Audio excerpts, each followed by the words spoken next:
Welcome to Starfault's channel. I caught her with this person in our home on another day while my daughter was sleeping with them for years. In reality, Remy Ma and Papoose were the pinnacle of hip-hop royalty and black love aspirations. He restrained her so that when she returned home, it seemed as though their devotion was unbreakable, like a mixtape made entirely of love. Soft didn't even fight back, which is what enraged me. You cheated with this lame since 2022 and with a lot of other people before that. You can't keep your legs closed. Really. Songs, but now that Fairy Tale is on fire, she has made a 6-year bid as if she were trying to gain a halo. We had been texting back and forth and all that, but he's really hard to read and very private. He said things like, "I just want to talk to you in person." So when we spoke face to face, I was like, man, I kind of like this dude. And he was just like, so kind and nice. I think we had a combination before. I do like bad boys more than good guys. Don't be all that. Now you get the prize. The internet is burning, for crying out loud. In addition to accusing Remy of having an affair in their home while their daughter was in the next room, Papoose also claimed that she ghosted 90% of Ray's songs. If Remy Ma, the Bronx combat queen, is real, we're dealing with more than just treachery. She spits fire like she was born with a microphone joy in her mouth. The internet is in full-blown expose mode after Papoose dropped straight-up receipts and filed for divorce. That movie sus knows when the love is real because it has a different vibe. Babyface was right on that song. She got that Whipple heart, stole her heart like a ball player. I get steals, and I pay for them, and we don't split the bill. This isn't the fake vibe that you're used to. I need some natural. Remy wasn't going to keep quiet as we watched a whole legacy fall apart, so she gave a loud Instagram live clapback, declaring, "Papoose ain't no saint." She said that he had pawned her valuables and that he hadn't even touched her, calling him egotistical and more interested in his image than their child. Their bed in 3 years, saying that she had been ready to jump and he was just prolonging it. Listen. I know what people care about that man, and he cares about what you all think. I'm not trying to be funny, but I appreciate my fans and those who truly love me. You understand, but I don't care what people think. No one with a revolving door can tell me that I'm from the streets, and I've been with the same man for nearly 20 years. Can't anyone tell me that I'm going to shoot and make the entire world feel something? Is now absorbed in watching the disintegration of what was once the strongest hip-hop relationship. But this drama is about more than simply who said what. It's also about what came before it. Spoiler alert, Remy went into full mother mode after a young, undefeated, no-nonsense female boxer chose to disclose everything on the game's largest radio program.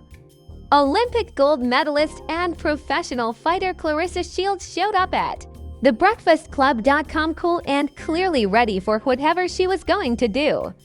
She didn't even need to reveal Ray's name because the timeline provided a clear and concise account of the entire event when she stated, "We fell asleep on the phone every night. Chatted from sunrise to sunset for 4 months in a row." Let's quickly review the beginning. Clarissa claims that she and Pat started dating in early 2023, and no, she didn't just know him as Remy Ma's husband. She believed he was a kind and respectful man who took her out to dinner in New York, texted her every night, and even talked about starting a family. She claimed to be 30 and ready to settle down, and Pap claimed the marriage was over, but it wasn't officially yet. Clarissa believed him because Pap was acting like a man who meant it, being honest, and showing up so that she was not married and I wasn't the one who had to deal with that chaos. But the true surprise is about to come. Clarissa was there posting soft launch selfies and telling everyone that she's been seeing Pap since August. Her tone was calm, unbothered, and solid, like a woman who has nothing to hide. And that's what stoked Remy's passion. She wasn't just lazing around or acting like a side chick. People were arguing that Remy messed up a good one, dubbing her the upgrade, and suggesting that maybe Remy was envious or just washed out of course when Clarissa's interview went online.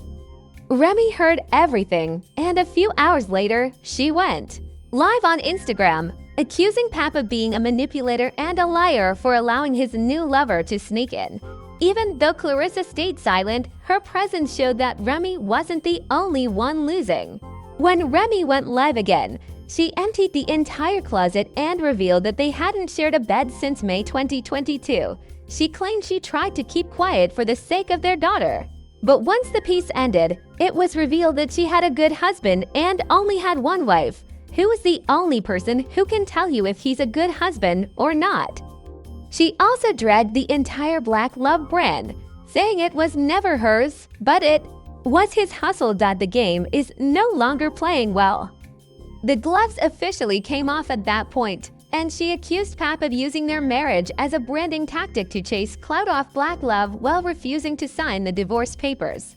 This was Remy losing control of the story. And in the hip-hop community, where I am, you have my daughter's mother out here looking crazy because you refuse to tell people that you are in love with me and haven't even shared a bed since May 2022. You don't want to tell anyone that you were so engrossed in the whole Black Love thing because that was your thing. And that was all you had. And I understood that. You see, I don't need to be out here telling people that you're not this, that you're not this, that you're not doing this, that anyone they see will see me. And she's like, who are they? I want to know. Yes, Remy says she had legal representation last year and that the paperwork was finished, but Pap kept dragging it out for no apparent reason. Remy wasn't afraid to acknowledge that he didn't have legal representation, saying he couldn't afford one and that she wasn't asking for money, child support, spousal support, or cars. If you had evidence that someone had stolen your Cartier, how would you respond when people began making fun of her for going to the police because she claimed to have no jewelry other than the ones he allegedly pawned? She clapped back with force. But she didn't stop there. She also called Clarissa a downgrade, shaded her, without even using her name, and claimed that she was effectively homeless before Papik picked her up, accusing him of letting that girl speak freely and irrationally online. Remy said that Pap was portraying her as the bitter rival when, in reality, she had moved on and even offered to pay his attorney to put a stop to the divorce and move on. What truly upset her, though, was when she told him everything. The pain was deep, not just anger, but grief. She was bemoaning the image they had created, the one they sold to the world, only to be caught in it just when people thought things couldn't get any hotter. She had worked behind the scenes to care for his other children, even when he wasn't sure they were his. She paid bills, sent gifts from prison, and supported the family while raising their daughter. She brought up my daughter, so now I'm speaking, was the first thing that Pap said when he returned in a cold, calm wrath and went live on